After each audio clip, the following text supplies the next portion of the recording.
มาได้แล้วผู้ติดตามเขาคณะมาเลยที่เมืองกุมกำค่ะอันนี้เป็นเวกกุมกำเลยค่ะที่มีที่เกียงใหม่ค่ะนะอันใดหายก็ซ้อมน้ำท่วมในบางตึกเลยค่ะนี่ก็เลยพาผู้ติดตามผมครับมาเที่ยวที่เวกกุมกำที่เป็นเมืองเก่าแก่ที่หายไปจากน้ำท่วมและสงครามนะครับนี่เลยสร้างขึ้นมาใหม่อันนี้จะเป็นร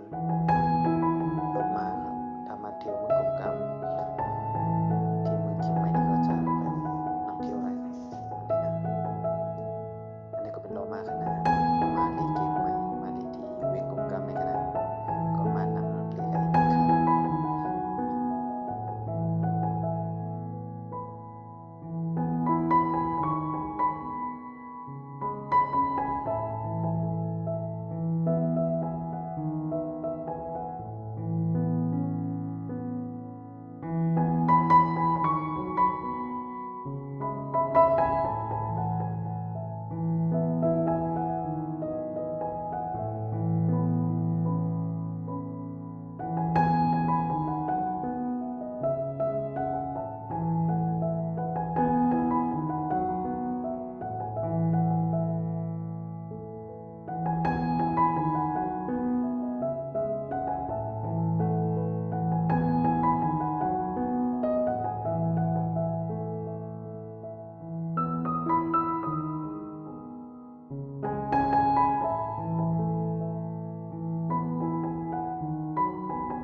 สงขลาสวัสดีครับที่ผู้ชมเห็นอยู่นี่ก็